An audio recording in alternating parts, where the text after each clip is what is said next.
बच्चों स्वागत है आपका आपके अपने YouTube चैनल रोजगार विद सचिन पर। मैं रीजनिंग की क्लास 10 लेके आया हूं बच्चों आज आप लोगों के लिए, जो रेलवे ग्रुप डी और यूपी पुलिस के लिए बहुत ही महत्वपूर्ण क्वेश्चन है। आइए चलते हैं क्लास की ओर। पहला क्वेश्चन बच्चों हम लोग लिखेंगे, पहला सवाल रीजनिंग का लिखेंगे आज का। यदि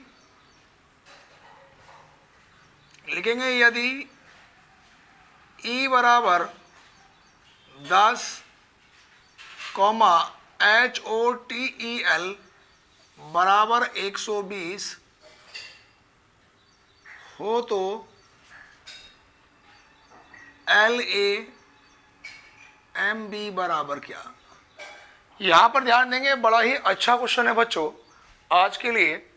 यहां पर E बराबर 10, होटल बराबर 120, तो LAMB बराबर क्या होगा। अब तो क्वेश्चन को देखेंगे बच्चों। मेरे पास बच्चों E का जो वास्तविक नंबर होता है कितना होता है 5। हो सकता हो कि 5 का दुगना करके लिख दिया हो 10। ऐसी बच्चों H का नंबर 8, O का नंबर 15, T का 20, E का 5, L का 12। अगर बच्चों मैं इन सबको आपस में जोड़ूंगा तो जोड़ने पर प्राप्त होगा 60। 60 का भी अगर मैंने दुगना किया तो बच्चों कितना निकल के आया मेरे पास ये 120। उसी प्रकार से L का नंबर 12, A का 1, M का 13, B का 2। 12 और 1 13 और 13 26 और 2 28। 28 का भी दुगना करूंगा बच्चों, 2 8 16, 2 दूनी 4 और 1 5। तो मेरे पहले वाले क्वेश्चन का आंसर कितना है 56। बात समझ में आ रही है बच्चों। चलो अगले क्वेश्चन की ओर हम लोग चलेंगे, जल्दी से इसको कॉपी कर लें। क्वेश्चन नंबर दूसरे को हम लोग लिखेंगे कि यदि SSC बराबर 66, दूसरे नंबर का क्वेश्चन लिखेंगे बच्चों कि यदि SSC बराबर 66, CSS बराबर 98 हो तो CSS बराबर कितना हो बच्चों 98 हो तो लिखेंगे ACT बराबर क्या। ACT बराबर क्या। यहां पर बड़ा ही अच्छा क्वेश्चन है और SSC के पेपर में पूछा भी गया है। अब आप ध्यान देंगे बच्चों, मेरे पास S का जो नंबर होता है बच्चों वो नंबर कितना होता है 19, फिर S का नंबर कितना होता है 19 और C का नंबर कितना होता है बच्चों 3। इसमें काम क्या करा गया कि 19 की गुणा 1 से करी गई, 19 ही का ना 19, फिर गुणा 2 से करी गई, 19 दूनी 38, फिर गुणा 3 से करी गई, 3 तिया 9। इन सबको अगर आपस में जोड़ें तो 9 9 का ना 9, 9 दूनी 18 और 6 कितना 8 कितना हुआ भैया ये 26 हासिल लगे 2, 3 और 1 4 और 2 कितना हुआ 6, तो ये कितना बना 66। उसी प्रकार बच्चों देखो C का नंबर कितना होता है 3, S का नंबर कितना होता है 19, फिर बच्चों S का नंबर कितना होता है 19। तो यहाँ पर मैं गुणा 1 से करूँगा तो 3 ही का ना 3, फिर गुणा मैं 2 से करूँगा 19 दूनी 38, फिर मैं बच्चों गुणा 3 से करूँगा 19 तिया 57। सबको अगर मैं आपस में जोड़ूंगा तो ये 3 और 8 11, 11 और 7 18 हासिल लगा 1, 5 और 3 8 और 1 बच्चों 9, 98 निकल के आया। मुझे कोड किसका निकालना है ACT का। तो बच्चों A का नंबर कितना होता है 1, C का नंबर कितना होता है 3 और T का नंबर कितना होता है 20। पहले यहाँ पे गुणा करूँगा 1 से तो 1 ही का ना 1, फिर गुणा करूँगा 2 से 3 दूनी 6, फिर गुणा करूँगा 3 से 20 तिया 60। इन सबको आपस में जोड़ूंगा 60 और 6 66 और 1 कितना हुआ 67। तो मेरा जो बच्चों फाइनली आंसर बना इसका कितना बना 67। सभी बच्चे कॉपी करते चलेंगे।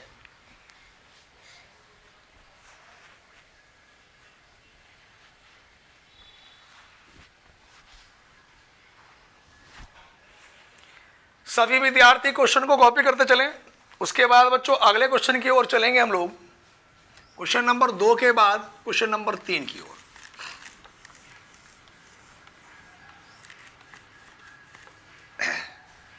तीसरे नंबर का प्रश्न हम लोग लिखेंगे बच्चों, क्वेश्चन नंबर 3 लिखेंगे गतकल अनुपात आगामी कल समानुपात मार्च अनुपात क्वेश्चन मार्क। यहां पर ध्यान देंगे बच्चों, गतकल अनुपात आगामी कल समानुपात मार्च अनुपात क्वेश्चन मार्क। अब इस पे हम लोग ध्यान देंगे बच्चों। देखो, मैंने जब आपको रीजनिंग में कैलेंडर पढ़ाया था तो मैंने ये मतलब बताया था कि गतकल का मतलब होता क्या है बच्चों? गतकल का मतलब होता है बीता हुआ कल। कौन सा कल होता है? बीता हुआ कल। आगामी कल का मतलब होता है बच्चों आने वाला कल। आने वाला कल। तो देखो, ये कल कौन सा हुआ? बीता हुआ कल। ये कल कौन सा हुआ? आने वाला। तो इन दोनों के बीच में आज तो है, यानी कि इन दोनों के बीच में एक दिन का स्पेस है। अगर मैं कहूँगा बीता हुआ कल तो बीच में आज होगा, आज से पहला वाला बीता हुआ कल, आज के बाद आने वाला। तो इसी प्रकार से मार्च का मतलब क्या हो गया? इसको दर्शाएगा ये कौन सा हुआ? बीता हुआ। तो बीच में क्या होगा? एक का स्पेस होगा, अप्रैल होगा, और अप्रैल के बाद आने वाला कौन सा होगा बच्चों? मई। तो देखो, अगर ये वाला महीना अप्रैल का है तो उससे पहले बीता हुआ किसका रहा होगा? मार्च का रहा होगा। इसके बाद कौन सा होगा? अब मई का। तो इसका जो सही आंसर होगा बच्चों वो क्या होगा? मई होगा। उसके बाद क्वेश्चन नंबर 4 की ओर हम लोग चलते हैं, चौथे नंबर पे। चौथे नंबर के क्वेश्चन को हम लोग लिखेंगे बच्चों 2,1,1,1,5 और उसके बाद क्वेश्चन मार्क। तो यहां पर ध्यान दो बच्चों, पहले लिखा मैंने 2 के बाद फिर 1, उसके बाद फिर 1 के बाद 1.5, आगे क्वेश्चन मार्क। तो यहां पे आप लोग ध्यान देंगे कि 2 से 1 बना। बच्चों के मन में बात आई होगी सर माइनस का 1 कर दो, लेकिन आगे कंडीशन फेल हो रही है। अगर बच्चों में 2 की जो गुणा है आधे से कर दूं, आधे का मतलब होता है 0.5। अगर मैं 2 की गुणा 0.5 से करूंगा तो 2 पंजे 10 पॉइंट यहां लगेगा तो 1 बन जाएगा बच्चों। फिर आगे गुणा मेरे पास कितने से हो गई? 1 से, तो 1 ही करना 1। उसके बाद गुणा हो गई बच्चों 1.5 से, 1.5 ही करना 1.5। आगे गुणा कितने से होगी बच्चों? से 2 से, तो 1.5 का दुगुना कितना हो गया? 3। फिर दोबारा सुने, पहले आधे से गुणा है, फिर 1 से गुणा है, फिर 1.5 से गुणा है, तो आगे बच्चों कितने से गुणा होगी? 2 से। आप कॉपी करते चलिए बच्चों सभी जल्दी से। उसके बाद अगले क्वेश्चन की ओर हम लोग चलेंगे।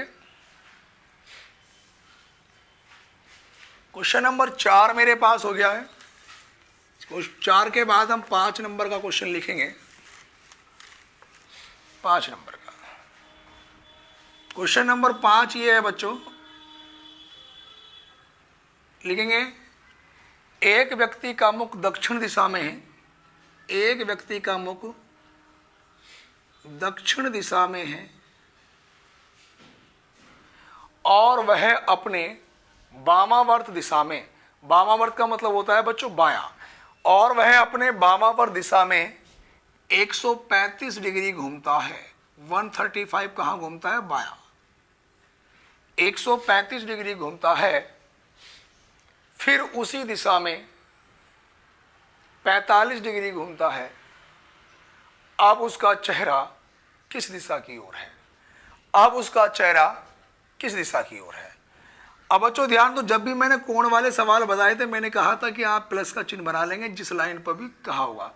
हमने दक्षिण दिशा कैसे होती? नीचे ऐसे, इस लाइन को मैंने प्लस का चिन्ह बना लिया बच्चों। अब मैं ऐसे खड़ा हूं और मेरा बायां हाथ कहाँ होगा बच्चों? इधर। और वामावर्त कितना चलता है? 135। तो ये वाला जो पूरा कोण होता है ये 90 का होता है। जब मैं यहाँ से चला तो 90, तो ये, और 90 का आधा और बच्चों कितना हो गया? 135, 135। अब उसने कहा बच्चों कि फिर वह उसी दिशा में, यानी कि वामावर्ती कितना घूमता है? 45 डिग्री। तो ये वाला पूरा कोण कितना था? 90 ये था। 90 का मैं आधा 45 चला था, बचा 45 होगा। तो इसको मैं और चल गया तो ये पूरा 135 ये हुआ और 45 डिग्री हो गया। अब उस व्यक्ति का चेहरा कौन सी दिशा में है? तो बच्चों ये वाली जो दिशा हो गई मेरी, कौन सी दिशा हो गई? उत्तर दिशा। क्योंकि मेरे पास 4 ही दिशाएं होती हैं बच्चों। ये वाली दिशा होती है उत्तर, उसके बाद होती है ये पूरब, फिर ये होती है दक्षिण, और ये कौन सी दिशा होती है बच्चों? पश्चिम। उसके बाद मैं सवाल नंबर चलूंगा बच्चों 6 की ओर। 6ठे नंबर के क्वेश्चन की ओर चलूंगा मैं। लिखेंगे 6ठे नंबर का क्वेश्चन लिखेंगे, यदि किसी घड़ी में यदि किसी घड़ी में 10:30 हो रहे हों, यदि किसी घड़ी में 10:30 हो रहे हों तो घड़ी की सुइयों के मध्य कितने डिग्री का कोण बनेगा। बच्चों, मैंने कोण निकालने वाले जो क्वेश्चन आपको बताए थे कि मैंने कहा था कि जो भी कंप्लीट समय हो, घंटे होंगे उसको अलग रखेंगे, जो मिनट होगी उसको अलग रखेंगे। घंटे को कितने से गुणा करते हैं? 30 से। और मिनट को जो गुणा करते हैं बच्चों कितने से करते हैं? 11/2 से। 2 के पाड़े से कट जाएगा ये 15 बार, 15 के ना 15 का 5 और 15 के ना 15 और 1 16, और 10 की गुणा 30 से करी तो कितना आया? 300। मैंने कहा था बच्चों वैल्यू इधर की बड़ी हो या इधर की बड़ी हो, हमें इन दोनों के बीच का अंतर लेना होता है, और जो अंतर निकल के आता है वही कोण होता है। अगर 300 में से मैं 165 घटाऊंगा तो 10 में से 5 घटाया 5, यहाँ पर मेरे पास 9, 9 में से 6 घटाया 3, और बच्चों बचा 2, 2 में से 1 घटाया 1। तो मेरा जो सही आंसर निकल के आया 135 डिग्री। दोबारा चेक करेंगे, 10 में से 5 घटाया 5, फिर 9 में से 6 घटाया 3, 2 में से 1 घटाया 1, 135 डिग्री। ठीक है बच्चों। उसके बाद क्वेश्चन नंबर 7 की ओर हम लोग चलेंगे। क्वेश्चन नंबर 7 लिखेंगे बच्चों। 7 लिखेंगे, लड़कों की एक पंक्ति में सुरेश बाएं से, लड़कों की एक पंक्ति में सुरेश बाएं से 20वें स्थान पर है। लड़कों की एक पंक्ति में सुरेश बाएं से 20वें स्थान पर है और राजेश दाएं से 25वें स्थान पर है, और राजेश बाएं से 25वें स्थान पर है। इन दोनों के बीच 3 व्यक्ति बैठे हैं। इन दोनों के बीच 3 व्यक्ति बैठे हैं। पंक्ति में अधिकतम व्यक्तियों की संख्या ज्ञात करें। पंक्ति में अधिकतम व्यक्तियों की संख्या ज्ञात करें। तो बच्चों, जब भी मुझे अधिकतम व्यक्तियों की संख्या निकालनी होगी तो मैं लिखूंगा कि अधिकतम व्यक्तियों की संख्या बराबर, सबको जोड़ दूंगा।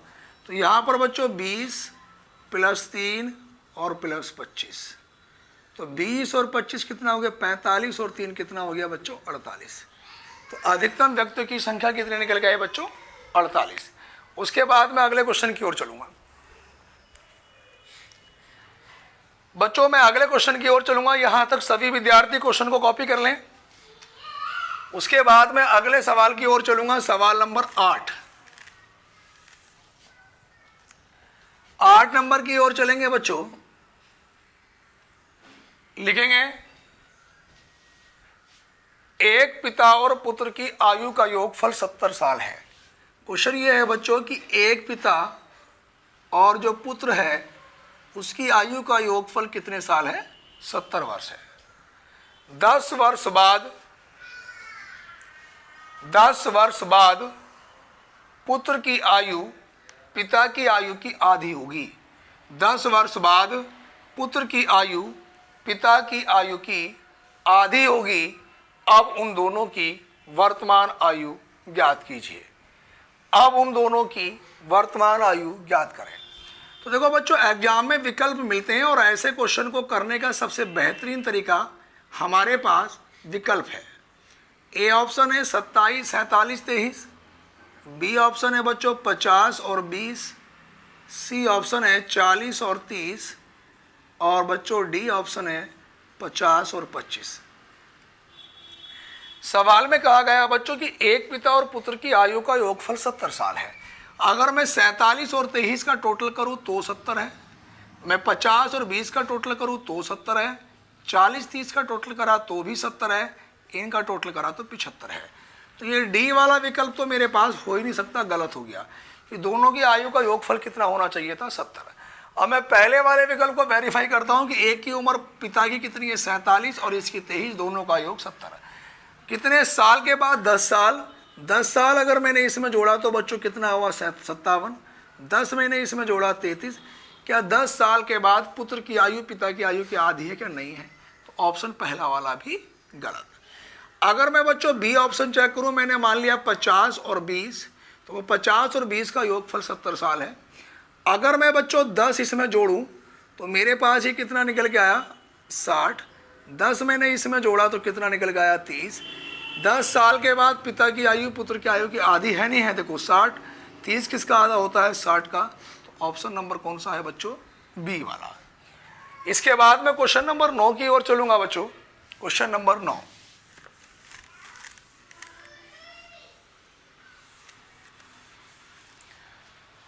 क्वेश्चन नंबर 9 पे हम लोग चलेंगे बच्चों। 9 नंबर का जो क्वेश्चन है मेरे पास, इसमें लिखूंगा मैं आप लोगों का 1 अनुपात 8 समानुपात 27 अनुपात क्वेश्चन मार्क।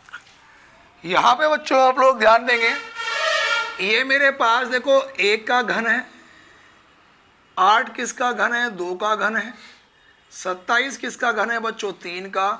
तो उससे आगे क्या आना चाहिए 4 का घन, और 4 का घन बच्चों कितना होता है 64।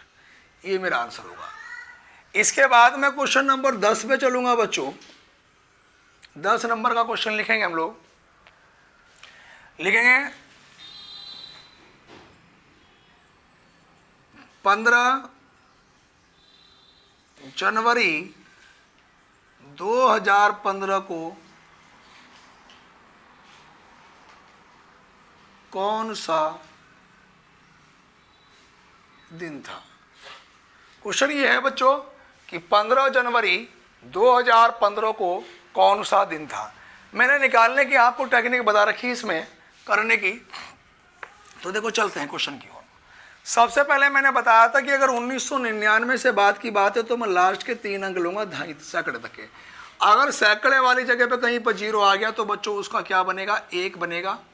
क्या बनेगा 1, और बाकी ऐसा का ऐसी। तो मैंने क्या लिखा 115। दूसरी कंडीशन मैंने ये बताई थी कि ढाई या सैकड़े की संख्या को मैं 4 से भाग करूंगा और बिना दशमलव का भागफल लिखूंगा।